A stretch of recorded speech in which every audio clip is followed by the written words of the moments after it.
Innallaha wa malaikatahu yusholluna 'alan nabi ya ayyuhalladzina amanu shollu 'alaihi wa sallimu taslima. Wa antum ta'lamun bari aranjeun teh kapan nyaraho tentang jore tentang bagus mana teh kapan geus nyaho dina perekonomian teh lamun memang aya hiji benda hiji barang dua hargana beda hargana berarti eta teh nu kos kitu ngaranna riba pada geus nyaho riba teh bakalna jadi seuneun neraka eta tah kajaho maneh singhana teh singhana amanat sia haji goblok tolol sia nyaho ongkoh teu dipake ongkoh nah nya ka neraka jahanam cukup pun ini oh cenah kiai mangkaning eta nu sok dipake ngaji teh ka kiai motor pula eta aduh kreditan usia teh aku naon tolol ulah lawan teu kredit teu bisa ulah ngaji sia ulah ngaji geus keke boga motor nu bener karek ngaji geus kuari mah beulem da motor.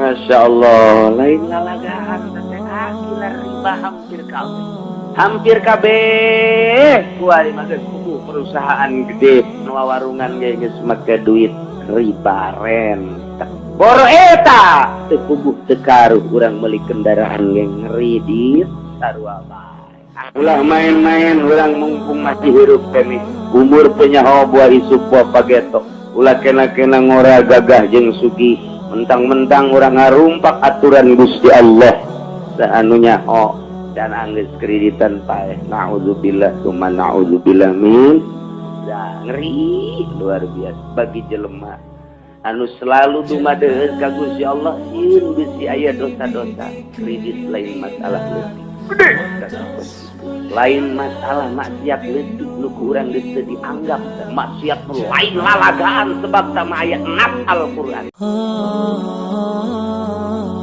di motor teh sakadar gujag giji motor can anggeus paeh urang ka ditu dibeulem naudzubillah min zalik naon hartina urang boga motor nang ngridit di akhirat dibeulem sudi-sudi teuing Masya Allah tapi tetep bae jabatan hati teh kalimpu dan poek anu luar biasa isin aing mun teu ngridit teu boga motor ku babaturan isin aing ku tatangga isin aing ku pamajikan isin aing ku atasan tak eta teh isin ka makhluk ka manusia tapi ka Gusti Allah teu sieun geus tinggal beuleumeun Allah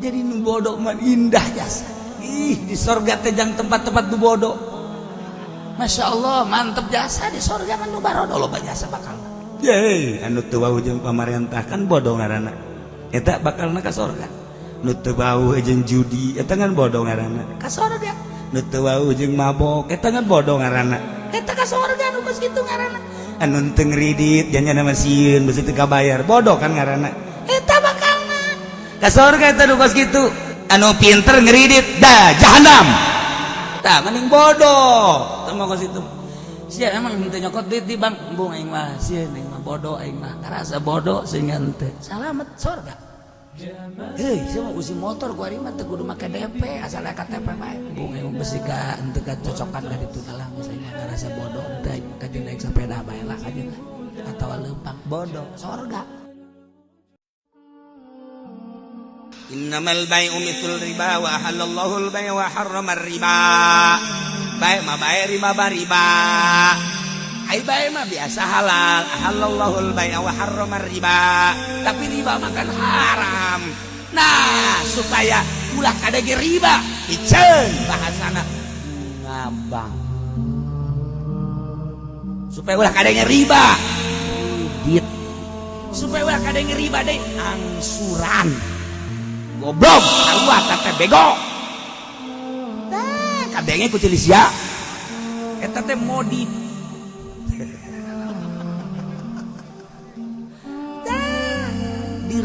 dibedakeun bahasana hukum Al-Qur'an moal salahan.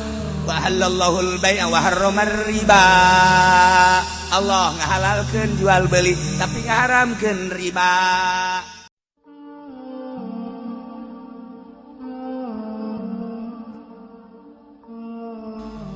Pakai aturan-aturan anu moal kembali rupiah alam dunia.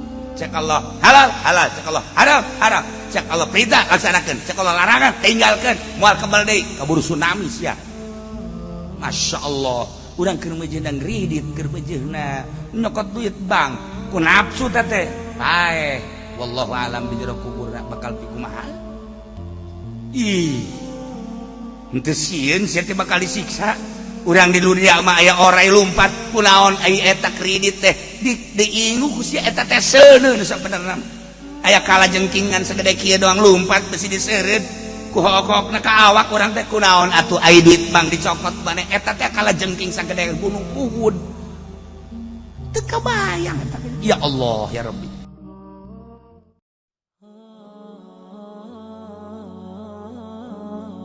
Riba mah geus nas. Haramna riba, ahallallahul bai'a wa harramar riba. Allah ngahalalkeun bentuk jual beli, haram bentuk peribaan. Kuari lantaran geus jadi adat, geus jadi budaya, geus saling ridho birido, arido umul ahkam. Qaedah arido umul ahkam deuk naracang enas ngabentur dia bakalna. Kunaon riba dihalalkeun dengan dalil arido umul ahkam. Berarti ieu qaedah deuk ngararajang Al-Qur'anul Karim. Masya Allah, atuh gerapae Kiai Haji Pendi. Tuh bisa sih ada awas. Iya ngomongkeun halal, haram, haram, halal.